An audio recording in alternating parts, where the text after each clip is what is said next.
Okay, ipapasok ko na ha, ganyan, ganyan. Parang, pinasok na po pala talaga niya. Parang sabi, ang sakit. At mas pag-uusapan.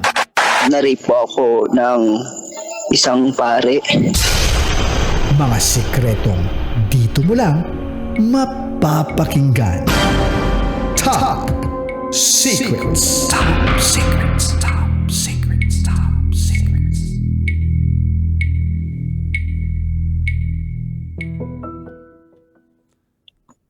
Mga kabisyo, muli po kami nagbabalik sa ating programa sa 90.7 Love Radio. Kasama nyo pa rin po ang titindig sa mga pinaglalaban ninyo, DJ Titangelo. At kasama mo rin ang inyong Basa Princess, DJ Rocky Tera. And once again, this is Top Secrets. Meron na po tayong Top Secret sharer sa kabilang linya na proven and tested ang ating internet connection. Hello ma'am, magandang gabi. Hello po, good evening. Ano pong pwede namin itawag sa'yo? Yuri, Yuri, ilang taon na po Yes, kayo? 26. 26. Ang lupalop ka naman galing, Yuri. Rizal? Rizal. Alright, Yuri, hindi na kayo magpapaligoy-ligoy pa. Yuri, 26 from Rizal. Ano ang top secret mo? Nagkaroon ako ng affair sa lately ko lang nakilala.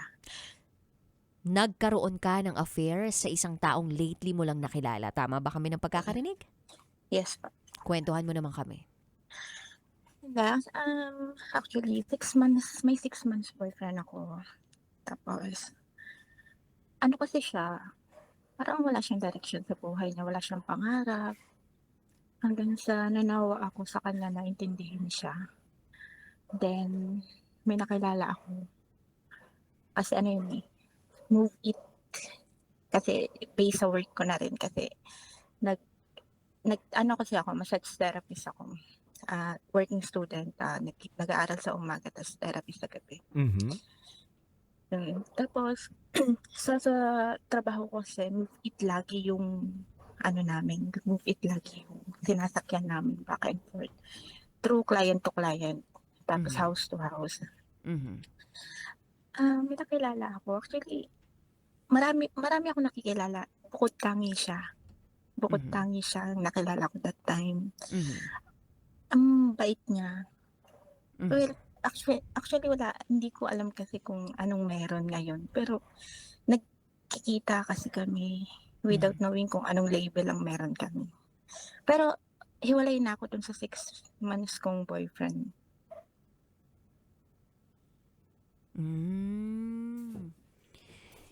Pero, nung nakilala mo, itong si Move It Rider, kayo pa nung boyfriend mo.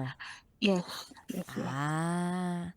Tapos ngayon, hiwalay na kayo ni boyfriend. Mm-mm. Pero, nagkikita pa rin kayo ni Move It Rider. Nagkakausap, nakikita pa din. Sumasakay ka pa rin sa kanya. Yes. Sumasakay ng literal. Yes. Anong itsura nito ni Move It Rider? Matangkad. Maputi. Mistiso. Uy, pogi. Mm. Pwede mo bang i-describe din sa amin, Yuri, kung anong itsura mo? Matangkad din. Chubby. Baby face. Baby face. Mm-mm. Pretty rin. Oh, pretty din. Ay, Yun. Pretty, tapos pogi. Parang ang gandang kombinasyon. Ganun ba? Mhm. So, anong status yun dalawa? hindi ko rin alam.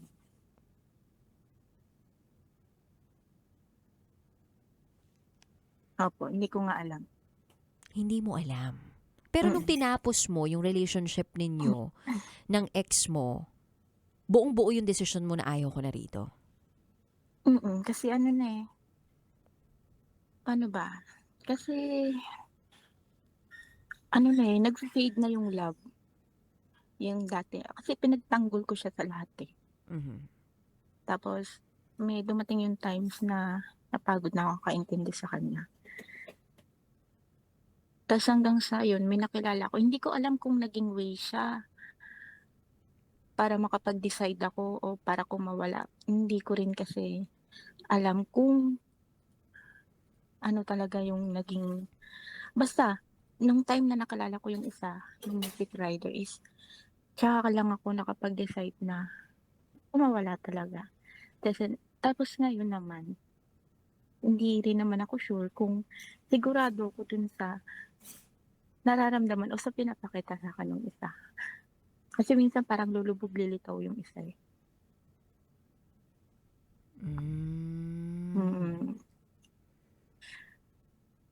Lulubog Tapos, lilitaw itong si Move It Rider.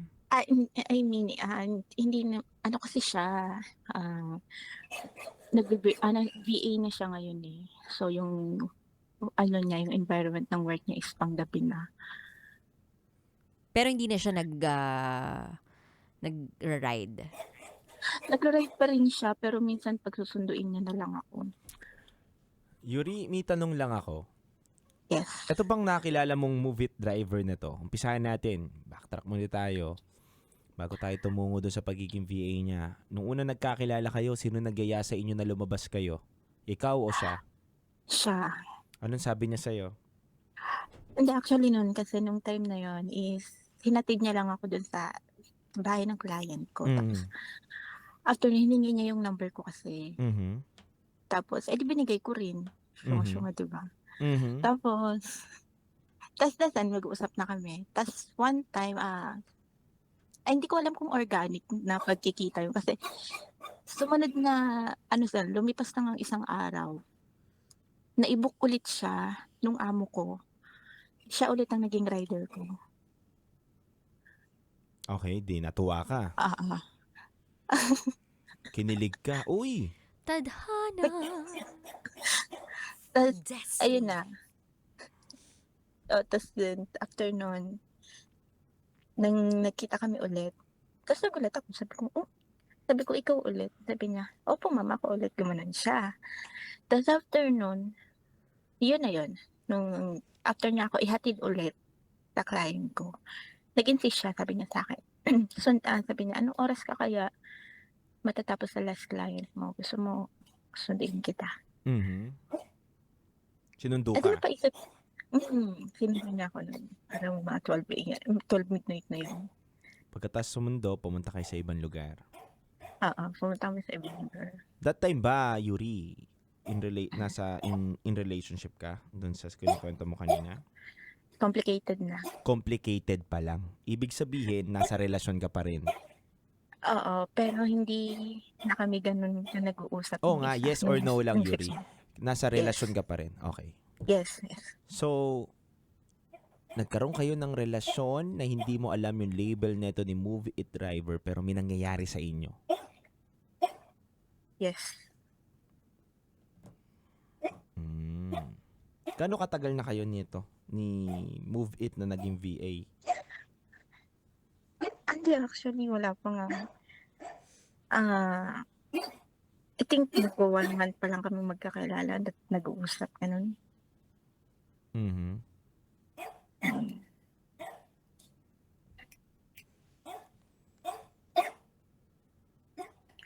Anong state ngayon ng puso mo at ng isip mo? Magulo eh. Kasi nagtatalo na yung isip tsaka yung puso ko kung alin ba yung tama dun. Alin ba yung tama na magstay ka o bitawan mo na to? Hindi ko kasi sure kung may nararamdaman ba ako dun sa bago kong nakilala o ano lang, bugso lang ng damdamin. Kumbaga kung na-excite ka lang ba? Oo. Pero may Oo, mas na-excite. may mas gusto kaming itanong sa iyo kasi parang gusto naming mabigyan din ng kaliwanagan, 'di ba? Itong kinukwento mo sa amin. Sigurado ka ba na itong si Move It Rider ay single? Yes pa. Paano mo nasabing single siya? Kasi napakilala niya po ako sa ate niya. Sigurado ka bang ate niya yun? Yes po. Bakit sa ate lang? Hindi kasi yung parents niya is nasa probinsya pa. Ay, yung ate niya lang ang kasama niya rito. Mm-mm. So, sa'yo ba, palagay mo, kung ipinakilala ka na sa ate, ibig sabihin, sigurado ka na ikaw lang yung ipinakilala at single itong lalaking to? At yun pa nga, kasi nga, eh, hindi ko na ikwento is kakahiwalay na lang din pala. Kaya medyo naguguluhan pala ako. Kasi kakahiwalay na lang. Parang 2 months pa lang silang hiwalay. Mhm. Kaya hindi ko alam kung kaya nga nasabi ko na hindi ko alam kung ano ba yung sitwasyon. Like, okay naman kami, nag-uusap naman kami. Nagkikita, pero hindi ko kasi alam kung kung lahat ba yun is totoo o hindi. Kasi wala namang assurance Yes, wala kasing na assurance. ibinibigay sa'yo itong lalaking to.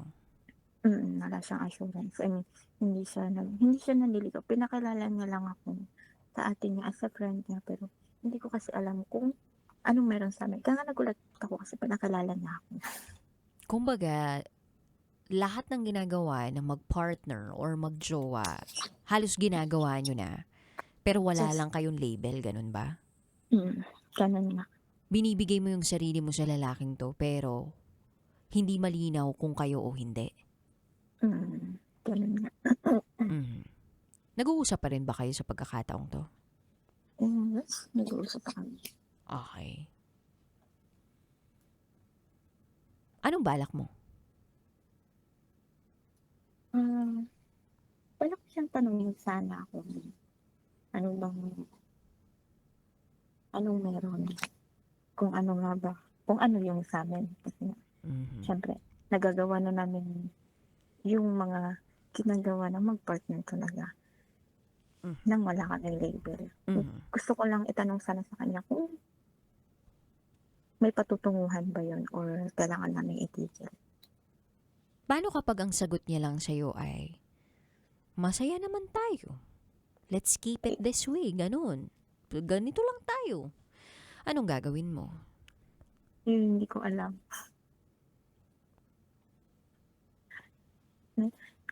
Nilalamig na yung kamay ko. Pero handa ka ba sa posibilidad na ganun nga yung sasabihin niya? Hindi. Hindi ko sure. Ano yung ina-expect mong sasagutin niya kung sakaling tanungin mo siya sa tanong na yon? Na mag-improve. Na, Yun oo, sana. maging tayo na ganun. Oo. Palagay mo mangyayari yun? Ano pa? Palagay mo ba mangyayari yun? Hindi ko kasi sure kasi hindi consistent yung parang mixed signals yung nangyayari kasi. Gusto mo tawagan natin ngayon? Hala. Add call natin dito. Tanong natin, ano bang status nyo? Ganun. Nasa nasa trabaho na siya ngayon eh. Nasa Actually, panggabi kasi siya 8 to 5. Hindi ba, wala ba siyang break? Mamaya pa ata. Mamaya pa. Willing naman kami yung mag-antay kahit alas 3 na umaga. Charot lang, may darot. Charot lang. So, etong pagtawag mo sa amin ay basically gusto mo lang magbahagi talaga nitong current situation mo na naguguluhan ka ngayon. May gusto ka ba itanong sa amin o may gusto ka pa bang sabihin ngayon? Sa tingin niyo po ba tama pa? Ay, sa totoo. Tama pa ba? Sa totoo lang, Yuri, eto kami dito sa programang to, hindi na kami nagbibigay talaga ng payo. May bayad na kapag meron talagang nangihingi bayad ng na payo. De, charot lang, may darot. De, biro lang. O, siguro, mabibigyan ka namin ng aming insights, no? Tungkol sa katanungan mo na yan. Pero syempre, it's up to you kung ano talaga yung desisyong gagawin mo sa buhay mo. So, ano ulit ng tanong mo? Kung tama pa ba? I mean, tama ba na nag-e-expect ako without knowing kung ano ba talaga yung totoo niyang nararamdaman? Tama ba? Mm. Ayaw namin i-invalidate syempre yung feelings na nararamdaman mo. Mm. Tama ba na nag-e-expect ka na yan yung na magiging okay yung sagot niya, na magiging kayo? Mm. Pag sinabi namin ditong mali na mag-expect ka, edi na-invalidate na yung feelings mo. Mm. Kasi nakadepende din naman yan doon sa pinapakita ng lalaki. Siguro ang mas magandang tanong is that, deserve mo ba yung ganyang klaseng treatment mula sa isang lalaki? Mm. Deserve ko ba to? Sa tingin nyo? Palagay mo, pag magre-reflect ka din sa ganun, deserve ko ba to? Yung papaisipin ako nitong lalaking to? Kung kami o hindi. Kung sasakay ba ako ng bangka at magsasagwan siya, pupunta kami sa direksyon na kung saan man. Kasi ngayon, parang walang direksyon, diba? Ni pagsakay sa bangka, hindi mo magawa kasi nga, hindi ka sigurado kung lulutang kayo pareho o malulunod ka lang.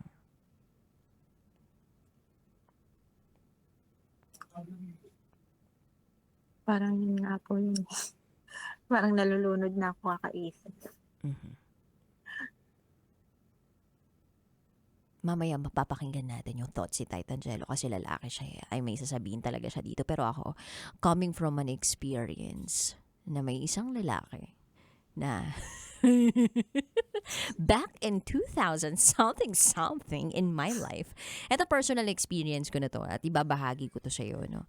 Na Kaya hindi ako nakibo eh. Alam ko marami kang experience na ganito. na pinaisip niya ako kung kami o hindi. Ganun yung level. Pinag-isip niya ako kung kami o hindi. Ano ba talaga tayo? Ano ba talaga tayo? Ganun yung level. Oo. Although wala akong single na single ako. Oo. Alam ko din namang single siya. Pero hindi niya ako mabigyan ng label. Syempre tinanong ko na siya. Ginagawa na natin to pareho. I mean, lumalabas kami, nagde-date kami. Pero bakit? Bakit wala pa rin tayong label? Hindi ko pa rin maipakilala na jowa kita. Jowa mo ko. Nakilala ka na nga ng nanay ko eh. Pumunta ka na nga ng bahay namin eh. Ganon. Pero, hindi pa rin ako na ipapakilala sa side niya, sa pamilya niya. Nakilala ko yung mga barkada niya pero hindi sapat yun. Hindi porke nakilala mo yung barkada ng lalaki o nung kapatid niya, cousin niya, ibig sabihin nun malinis yung record single hindi guaranteed yun. Tama. So, ang ginawa ko nun, nagbigay ako ng ultimatum.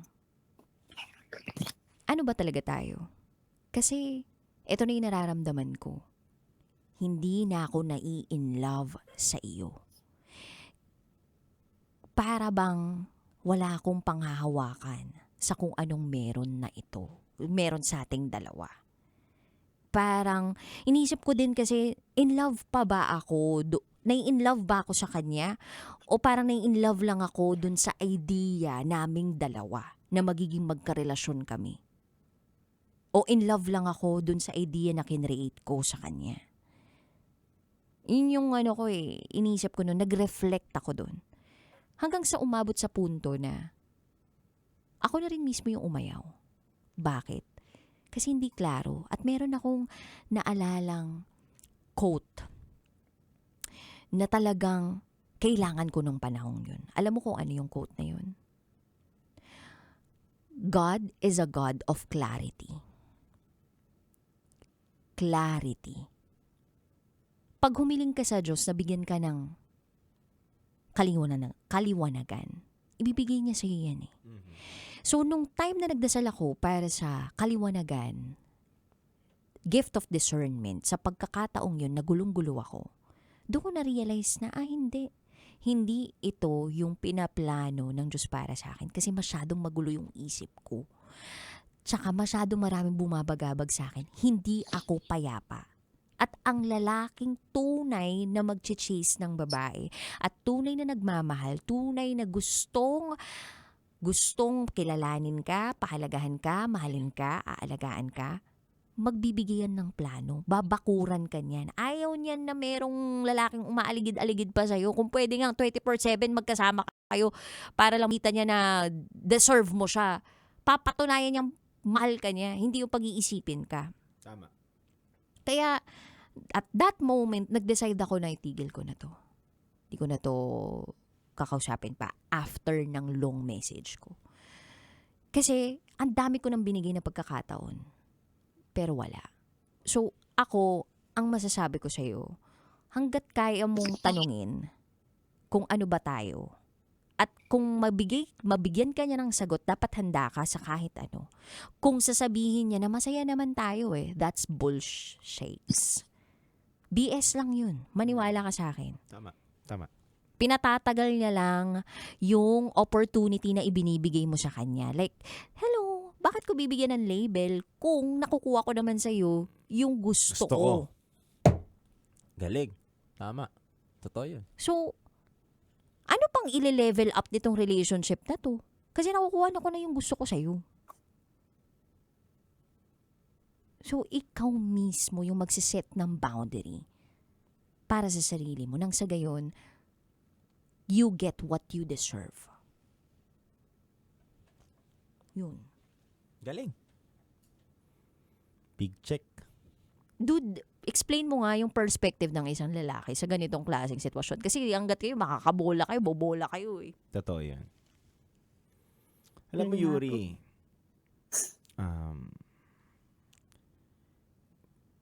kung gusto mo nakaliwanagan, re-real talking kita na ikaw din kasi ang nagpamihasa eh.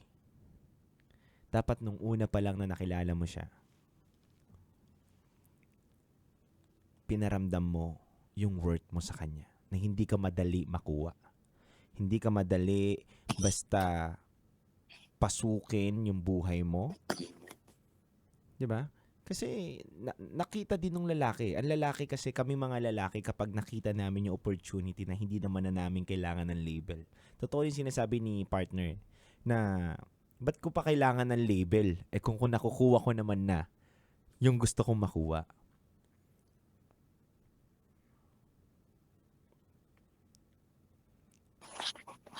Kami mga lalaki, Yuri, kapag gusto talaga namin yung isang tao, hindi na namin papatagalin pa. Lalagyan namin ng label yan. Kasi alam namin yung worth niya at alam ko rin yung worth ko. Bakit ko pa hahayaan na mapunta siya sa iba o makapag-isip siya na hiwalayan niya ako nang hindi ko pa siya binibigyan ng label. Bigyan ko na ng label para alam ko na meron kaming pinanghahawakan. Ang gusto niya lang kasi sa'yo is hindi talaga kayo magkaroon ng label. Ang gusto niya lang sa'yo, yung bagay na nakukuha niya sa'yo, na binigay mo ng kusang loob. Diba? Kusang loob mo binigay eh.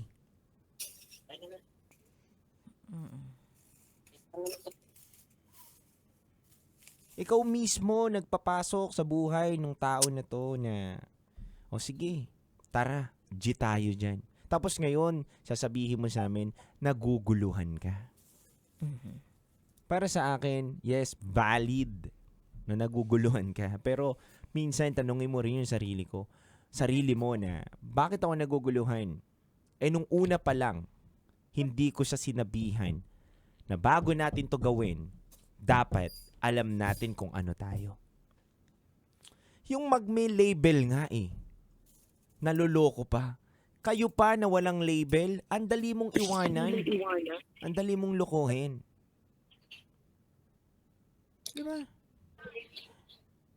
Given na totoo yung sinasabi sa'yo na wala siyang asawa, bigyan natin ng benefit of the doubt yung sinasabi niya na yun. Pero, red flag para sa mga babae na hindi kayo binibigyan ng label ng isang lalaki. Ibig sabihin, hindi nila nakikita yung worth ninyo. True. Ibig sabihin, wala ka para sa kanya. Nakukuha niya lang yung gusto niya para sa'yo. True. Yun lang yun. And alam ko naman na maraming deserve ng tama at tapat mong pagmamahal. Siguro, Yuri, sobra ka lang talaga magmahal. Nasaktan ka doon sa sinasabi mong past relationship mo na naguguluhan kayo nyon. Diba? Kaya nga sinasabi natin, Yuri, bago tayo magmamahal at bago ko ituloy yung salita ko, pwedeng papatay yung loudspeaker po ng cellphone mo, ma'am. Hindi po ako naka-loudspeaker. Ano po ba yung nag-feedback dyan? Oo, ma'am eh. Sakit, Naririnig ma'am, din namin ni Titangelo yung mga boses Hindi nga namin. po. Wala ba talaga? Hindi. Naka-earphone ka po ba, ma'am? Hindi rin po. Okay. Yun lang, ma'am. Napakasimple, ma'am. Na dapat kapag magmamahal ka, alam mo kasi, hindi ka pabuo nung panahon na nag-aaway kayo at hindi kayo nagkakaintindihan nito nung ex mo eh. Is nangilala ka na naman kagad ng iba. Tapos ngayon, naguguluhan ka na naman. Eh paano ba naman kasi hindi mo muna pinahalagahan yung sarili mo? Hindi mo muna inalam kung paano ba magmahal muna ng sarili bago magmahal ng iba.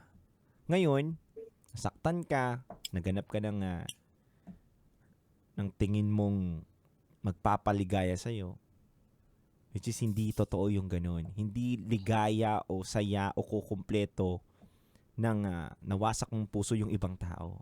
Walang ibang solusyon kundi ikaw lang. Sarili mo. Tignan mo, mas lalo kang na-damage ngayon sa mga naging desisyon mo. Kasi, hindi mo muna minahal yung sarili mo eh. Ang daming lalaki sa mundo na kaya kang bigyan ng assurance at label. Huwag kang magstay sa lalaki na ayaw kang bigyan ng label. Ibig sabihin, wala siyang respeto sa'yo. Yun lang yun. Nakukuha niya lang yung gusto at tinitake advantage ka niya sa kahinaan mo.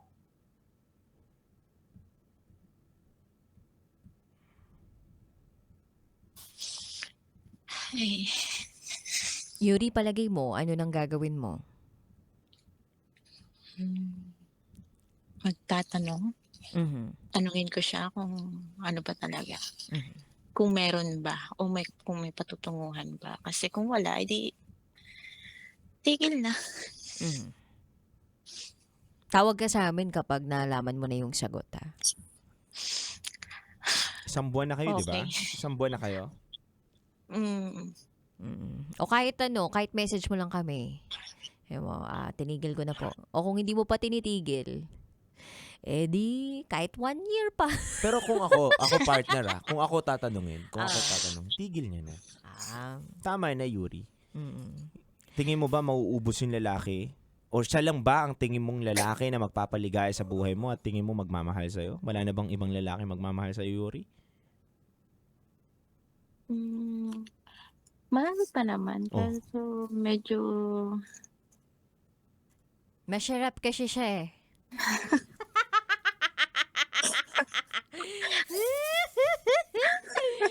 Masarap ba? Charot! Charot! Masarap ang mga pagluluto. Ganun. Sarap ang bawal, no? yun nga Masarap po, pagluto. masarap yung bawal. Pero ano lang, to be honest, Yuri, hindi na deserve ipaglaban pa yung ganitong pinapakita sa'yo. Pero dude, depende siguro sa tao talaga. Ako naman, ang nakikita ko kasi dito, may klase ng tao na kailangan talaga marinig nila dun sa tao kung oo, hindi pa rin. Mhm. Bago sila talaga tuluyang bumitaw. May mga tao din naman na hindi na kailangan yung ganong klaseng confirmation bago sila bumitaw. Hindi ko sure kung alin dun si Yuri, pero mukhang magtatanong pa rin naman talaga siya. Tama ba? Opo. Kasi yun yung gusto kong marinig. Gusto kong ma-confirm kasi kung meron ba o wala. Mm-mm. Kung may i-improve ba o wala. Kaso Yuri, pwede niya naman sabihin sa'yo na, sige, maging tayo. Mm-mm. Pero tingin mo ba 100%? Mm-mm. Pero dude, yun nga, pwedeng dayain ng lalaki yun eh. Yung okay, maging tayo, ganyan. Pero sana madama mo talaga, Yuri, kung ito bang lalaking to, deserve mo pa at deserve mong pag-alayan ng pagmamahal mo 100%. Ikaw din naman makapagsasabi nun kung itong lalaking to ay buo din na nagbibigay sa iyo, hindi lang sa mga panahon na masarap, maganda yung mga nangyayari sa buhay ninyo. Mm. Sana malinawan Mm. para makapag-decide na ulit Mm. kung ano ba talagang gagawin ko. Mhm.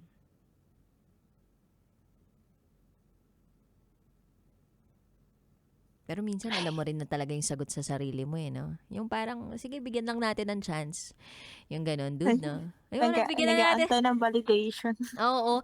Hindi, may ganun talagang tao eh. Ako, masasabi kong isa ako dun sa mga taong yun. Na parang, kailangan ng validation. Pero hindi, alam ko na yung sagot eh. Hindi, pero gusto ko lang talaga marinig sa'yo. Tingnan ko pa kung gaano kaka-BS kapag magsabi ka ng mga bull shakes dyan. Sige, go! Ganun, papakinggan ko pa din. Hanggang sa natututo na lang ako dun sa tao, hanggang sa parang ako na mismo ang makaka-realize sa sarili ko na, ay, ayoko na to. Tama na. Kasi kapag the more na pinipilit ka ng ibang tao na, hindi, tigil mo na. The more na nandun pa rin yung kagustuhan mo na parang tumakbo sa kanya. May ganong tao eh. Na parang hindi matatapos yung pag-iisip mo dun sa taong yun hanggat hindi ikaw mismo yung sakit na sakit, durog na durog, wasak na wasak at parang naibigay mo na lahat. Tapos tsaka kaalis dun kasi alam mong tapos na ako sa'yo. Ganon. Opo, baka ganun po yung gusto kong maramdaman. Mm-mm. Na siguro sa sarili ko, alam ko naman na talaga siguro yung sagot. At Mm-mm. alam ko na kung ano yung isasagot niya. Mm-mm. Parang gusto ko lang mismo sa kanya manggaling. Mm-mm. Kasi parang gusto kong masaktan, gusto kong maubos, gusto kong iparamdam niya sa akin na wala talaga. Mm-mm. Bago ko i-let go. Kasi feeling ko kasi feeling ko nahuhulog ako paunti-unti. Mm-mm. Mm. Yuri, Yes po. sigurado ka ba na nalaman mo na ayaw niya sa'yo or ayaw niya na may label kayo? Ihinto mo? Willing naman po. Anong willing? Ay, ano po? Willing? Sorry. Ano po ulit? Kung malaman mo daw na ayaw naman niya magka-label kayo, na masaya lang siya, na ganun kayo, talaga ba daw ititigil mo? Opo. Willing ako itigil. Okay. Sabi mo Kasi ha? kasi nag-iintay lang naman po ako na sa kanya mismo manggaling eh. Mm-mm. Na nawala. Hanggang dun lang talaga kami na masaya lang, masarap lang ganun. Mm-mm. Kasi siguro pag sa kanya nang galing, pag nasaktan ako, baka magiging valid na yung kasi sa ngayon kasi parang nabobola pa ako. I mean, yung alam mo yung yung alam ko na komplikado yung sitwasyon namin. Aware siya. Na alam ko rin na parang ganun lang talaga, na hanggang dun lang. Pero kasi yung Matagal pa yan. mga pinapakita niya kasi is mixed signals na po. So, gusto ko lang i-validate niya na hanggang doon lang talaga kami. Tapos then, tsaka ako bibitaw. Kasi baka mamaya, Nasasaktan para sa'yo si Titan Jello. Bilang isang lalaki, nasasaktan siya para sa'yo. Pero dude, talaga iba-iba talaga yung calibration ng utak ng tao, especially sa mga babae out there eh. Kumbaga may ibang babae talaga na sasabihin nila na hindi ko kailangang antayin yung sagot niya. Dapat ako ang inaantay na sagot, 'di ba? Dito sa relasyon na ito. Dapat ako yung binibigyan ng Pero ito, yung lalaki yung inaantay na sagot, 'di ba? Pwede rin kasi sabihin ng isang lalaki na, hindi, magtiwala ka muna. May ganun Narinig ko na yan! Been there, done that, Yuri. Narinig ko na yan, dude. O diba, tiwala ka muna. Huwag mo isipin yung label. Mabuti na nagkakaintindihan Ay, tayo. binola ako ng ganyan, dude. Nagantay ako mga 4 months. Diba? Pwede ngayon eh. Kasi, Yuri, bakit? May napapala pa siya sa'yo eh. Gagawa ang isang lalaki ng paraan para mabola ka niya o mabilog ka niya. Nakapagbigay pa nga ako ng helmet nun eh. Totoo yun. Mahal na helmet, dude. 20K pa yun. Kasi ikaw, Yuri, nandun ka sa sa sarili mo na alam mo naman na yung tamang sagot, inihintay mo pa yung validation or yung gusto mong sagot para sa kanya. Pero hindi mo naman, sino bang taong nagsisinungaling na umamin sa pagsisinungaling? Sino bang nagnakaw na magnanakaw na umamin na ako yung magnanakaw? Walang ganun. Walang umamin. Kaya hanggat maaari, napaka-basic ng pwedeng mangyari. Papaikutin ka lang din yan. Sasabihin lang sa inyo na nagkakaintindihan tayo, nag-e-enjoy tayo dito. Ikaw ba? Hindi ka na ba masaya sa mga nangyayari sa atin? Babalik ta rin ka pa niyan. Ikaw pa magkakamali dyan.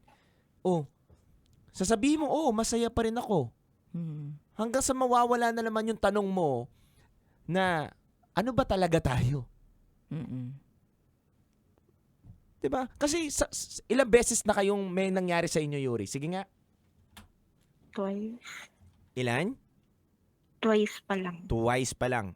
Isang buwan na kayong magkasama, di ba? Okay. Sa una, hindi mo syempre matatanong yan. Sa pangalawang pagkakataon, Doon nga po ako napaisip. doon ka na talaga mapapaisip. At nag-iisip na rin yung lalaki na yan kung may mangyayari pa sa inyo sa pangatlong pagkakataon. Kasi bakit? Sa pangatlong pagkakataon kasi doon na magko-question. Ito na yung pangyayari na yan eh. Diyan na magko-question yung babae na, ano ba talaga tayo? Nang naniningil na ang isang babae sa ganung pagkakataon na, ay, teka lang. Ang dami na nangyayari sa atin. Mukhang hindi tayo nagkakaintindihan. Pero kasi may mga babae talaga na una pa lang, alam na nila na hanggang dun lang talaga sila. Oo, unless palaban ka din sa ganon. Yung G ka lang na laro-laro lang yes, to. go with the flow ka lang. Oo. Pero kasi nandito ka na sa pangalawang pagkakataon, eto totoo tong bilang na to Nung una, okay lang. Ang una nga, ang nasa isip mo niyan, Yuri, ako magsasabi sa'yo, sa unang pagkakataon na may nangyari sa inyo, ang isip mo lang yan, kung may mangyari man o iwanan niya ako, one night stand, okay lang. Ganun nga. Ganun na ganun. Sa pangalawang pagkakataon, eto na yon. Napapaisip ka na ano ba ang label namin? Bakit niya na naman ako niyaya at may nangyari na naman sa amin? Tapos na-fall na ako sa kanya. Totoo.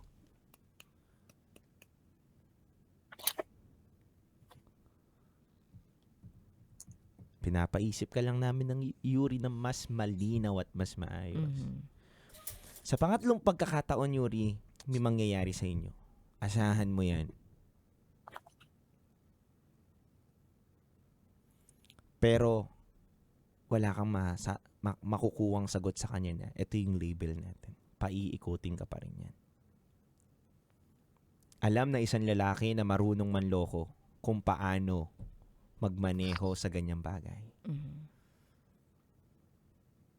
Actually, kung tatanungin mo talaga siya kung anong label meron tayo, kung ano ba talaga tayo, tapos sinagot niya na masaya naman tayo, o sabihin niya na di tayo na, ganyan. Basta mararamdaman mo kung legit yun o hindi. At kung paikutin ka lang niya. Sana mag-stick ka dun sa kung ano yung instinct mo, yung gut feel mo, at yung values mo, no? Na gusto mong isabuhay para sa sarili mo. Maisip mo sana yung deserve mo. Kasi we tolerate what we think we deserve. And if you think this is not the kind of relationship and the man you don't deserve, then do not tolerate it. Last, Yuri, tama si partner At wag mong gagawin na ikaw mismo magtatanong sa isang lalaki na kung ano kayo. Ha? Bawal ba yun? Yun ang ayaw na ayaw. Yuri, wag mong Bawal gagawin po ba? yan. Hindi naman sa bawal. Wala naman sa libro yan na bawal Pero, hindi dapat sa kasal, hindi dapat tinatanong ng isang babae na, Will you marry me? Oo, di ba? So, sa ganun din paraan na ano ba tayo? Hayaan mo yung lalaki dapat ang mag-please sa'yo dahil babae ka Dapat alam mo yung worth mo. Alam mo yung halaga mo. Yun lang, Yuri, kaya sumasama yung loob ko na bakit natin tinotolerate yung mga lalaki na kayo pa mismong mga babae na magtatanong sa kanila, dapat alam naman nila kung ano yung dapat nilang gawin. Mm-mm. Yun lang, Yuri, kaya sumasama yung loob ko na bakit natin tinotolerate yung mga lalaki na tayo pa mismong mga babae na magtatanong sa kanila, dapat alam naman nila kung ano yung dapat nilang gawin. 'Di ba? Kasi Passionate lang talaga si Jello. Di ba? Naluluha na ako. Hindi mo kailangan tanong yun. Hindi mo deserve yun, Yuri, bilang isang babae. Di ba? Lalo mong binababa yung level mo. Lalo mong binababa yung pagkatao mo kapag tinatanong mo yung mga lalaking walang kwenta na ano kayo. Kasi yung una pa lang, dapat sinabi niya na sa'yo na mahalaga ka sa akin. Sa unang pangyayari sa atin, dapat bigyan na natin to ng label. Dapat ganun eh. Kasi may nangyari na sa inyo eh. Pero pinaabot niya na pangalawang beses at ngayon, ni-question na sa utak mo. Mali yun. Dapat hindi ikaw ang nagtatanong. Dapat siya ang nagsasabi sa'yo na nararamdaman niya. Yun lang yun. Babae ka. Babae ka, Yuri. Hindi dapat babae lang. Di ba? Hindi kayo ginaganon dapat mga babae. Di ba? Ibig sabihin walang bayag tong lalaki na to. Talagang ginagamit ka lang niya. Wala, naiyak na ako. Yun lang yun. 'Di ba? Oo, lalaki ako and been there, done that, Yuri. Kaya ako doon nasasabi kasi dami ko ng pagkakamali din. Ginawa ko na rin yung mga pambobolang ganyan eh. Ayun naman 'Di pala. ba? Hindi ako para magmalinis partner eh. Kasi ayoko nang makasakit at ayoko na rin may taong nasasaktan. Pero hindi naman kasi mangyayari yun eh. Pero nandito tayo sa sitwasyon na hinihinian tayo ni Yuri na ano ba talaga ang tamang desisyon? Sana wag mo na pabuti na tanungin pa siya. Kasi lalong lalaki yung ulo nyo. Lalo makakaisip yun ng way na para mabilog ka niya. Kasi alam niya na naguguluhan ka at hindi mo alam yung halaga mo. Diba? Yun lang yun. Naiyak tuloy si Yuri. Yuri, may gusto ka pa bang sabihin? Wala na. So, anong gagawin mo ngayon? Tatanungin mo pa ba? Oo, hindi. Hindi ko sure. Siguro, mag-iisip muna ako. Yes. Deserve mo kung ano yung pwede maging resulta sa mga desisyon mo. Pero hindi ka nga namin pinipigilan, Yuri. Alam mo, bago ka palang tumawag dito, yung tamang desisyon mo. At alam mo rin, bilang babae, kung anong halaga mo. Alam ko yan. At alam namin yan ni partner kung ano yung worth mo. Mapagmahal ka, Yuri. Sabi mo, maganda ka, matangkad ka, mapagmahal ka. May mga kaya kang ibuga. Pero bugahan mo lang talaga yung deserve mo. Alright? Thank you so much, Yuri. Wala na siya. Wala na. Umiyak na si Yuri. Alam mo, pag naririnig ko si Titan Jello na nagbibigay ng thoughts niya about it, ayaw niya lang siguro talaga na may mga masasaktan pang babae. Alam mo, dude, parang parang kumakatawan ka sa lahat ng parang siguro eto na lang yung naiisip ko about doon sa mga sinasabi mo kanina. Ayaw mo na ng babaeng mga nasasaktan. Ayaw mo ng mga babaeng nasasaktan na parang gusto mo na mapigilan sila sa isang mas malaki pang heartbreak. Totoo.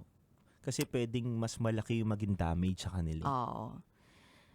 Ako naman, dude, naisip ko na may iba-iba kasi yung klase ng babae. May mga babae talagang gustong durug na durug sila. Bago talaga sila makaahon sa ibang aspeto ng buhay nila. O gusto nila na parang talagang maramdaman nila yung sakit. Alam mo yung feelers, yun yung tawag doon eh. Parang emotional feelers. Kumbaga gusto nila dinadama talaga ninanamnam yung sakit. Para talagang iba yung glow up. May ganon. Pero may mga ibang babae din naman na alam talaga nila yung sagot na. Kaya hindi na nila tatanungin pa.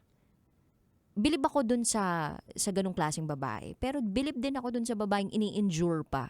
Yung talagang palaban na humarap doon sa, okay lang, bring it on. Saktan nyo pa ako ng saktan. Kahit na magmukha akong tanga, go ahead. Kasi the more na pinipigilan mo din yung ganung klaseng tao, the more na mas ginugusto nila na pumunta pa dun sa sitwasyon na yun eh. Naalala ko yung pakiramdam na gustong-gusto ko talagang magka-label. Alam mo yung gano'n, yung parang gusto ko magka-label kami, tas tinanong ko kung ano kami, Anong tapos sabi? hindi mabigay. Parang pagkatiwalaan mo ko, tama eh. Yun yung mga wordings eh. Kung ano yung binabanggit mo kanina, yun nag-flashback sa akin lahat, dude. Parang pagkatiwalaan mo ko, ganyan-ganyan. Tapos hanggang sa, dude, ako na mismo, nung nagsiself-reflect ako, doon ko na-realize na, hindi bakit dapat ako yung tinatanong kung ano na ba tayo eh. Tapos nag-reflect nga ako, hindi ko na to deserve. Nafo-fall out of love ako. Hindi ko na nagugustuhan tong taong pinipilit kong piliin sa buhay kasi hindi ako nakakaramdam ng talagang pagmamahal. Parang ako lang yung pumipili sa kanya na mahalin siya. Pero siya hindi niya ibinabalik sa akin. Hindi niya ako pinahahalagahan. Hindi niya pinahahalagahan at pinoprotektahan yung peace of mind ko. Kasi kung talagang may pagpapahalaga siya dun, bibigyan niya ako ng clarity. Ganun yung iniisip ko nun dun. Hanggang sa dumating yung asawa ko. Alam mo yung asawa ko, nung dumating siya, binigyan niya ako ng clarity. So ano yun? As in, hindi niya na ako pinag-isip na gusto niya ako. Yung asawa ko, nung dumating siya sa buhay ko, as insigurado ako na gusto ako nito kasi araw-araw ba naman pinapadalhan ako ng mga pagkain dito kaya ako tumaba. Tapos araw-araw chinachat niya ako, pinaparamdam na present siya as in talagang everyday at hindi yun pumapalya. It is consistent kahit pagod. It is always present and it will give you that clarity, especially protects your peace of mind. Yun yung tamang tao. That's why I said yes. Kasi, yes, present ka eh. Hindi niya na pinatagal, dude. As in talagang kung pwedeng bakuran na ako, bakuran talaga. Ganon yung level. Dapat. At yun ang deserve ng mga babae. Yun ang, alam mo dude, ang layo kasi hanggang Diba? sa di ba parang akala mo yun yung tamang tao para sa yung hindi nagbibigay ng label, pero hindi. Nung dumating yung tamang tao sa buhay ko, doon ko na-realize na ito yung tamang tao kasi hindi ako pinag-isip nito. Tama. Kaya ba't pa natin dadalhin si Rocky? Si Caller. Oo, hindi naman. Kumbaga kanya-kanya experience. Pero tama naman itong sinasabi ni Titangelo. Hanggat kaya natin siyang tanggalin doon sa posisyon na posible siyang mas makadama ng major heartbreak. Tanggalin natin siya doon. Pero kung talagang yun yung paraan para mas magising siya sa katotohanan na hindi talaga siya mahal nung lalaking yun, then minsan kailangan niyang pagdaanan talaga yun. So ako, dude, masasabi kong hindi ko na pagdaanan yun, hindi ko to masishare. At hindi ko rin mas marirealize na may tamang tao talaga para sa akin. I agree. So yun. Totoo naman, tamang tao talaga si boss. Yes. Boss, alam mo na boss, ha? Pagpunta mo ng boss, ha? Huwag mo kalimutan, boss. Ganon. It is the clarity that gives you that peace of mind. Yan. Anyway, maraming salamat Kabisyo sa pagtutok nyo sa amin. At maraming salamat din kasi hindi nyo kami iniwan. Pero ito talaga yun. Papasalamat kami kung sa Sabado, pupuntahan nyo kami sa Pasig City. So, April 18, alas 6 po ng gabi, Pasig City, makakasama nyo po kami. Meron po tayong libreng Zumba at libreng concert. At magaganap po yan sa Damayan Covered Court sa April 18, 4 p.m. mga kabisyo. Ayun. So, kasama po natin dyan ang Maharlika Hood, Shamrock, and Six Cycle Mind. Kasama ang Love Radio Manila DJs. Libre po ito. Libreng Zumba Olympics at hatid saya concert ng Love Radio. So, kita-kits tayo kabisyo. Once again, this is me, ang Basa Princess, DJ Rocky Tera. At kasama nyo rin po ang titindig sa mga pinaglalaban ninyo, DJ Titangelo. At kayo nakatutok sa 90.7 Love Radio. Kailan pa bang i-memorize yan? Basic, kabisyo. Handog po namin awitin sa inyo is a beautiful song by Maki. Kailan, sa oras natin ngayon na 12:21 a.m. Basic. Metro's #1 Love Radio. Basic!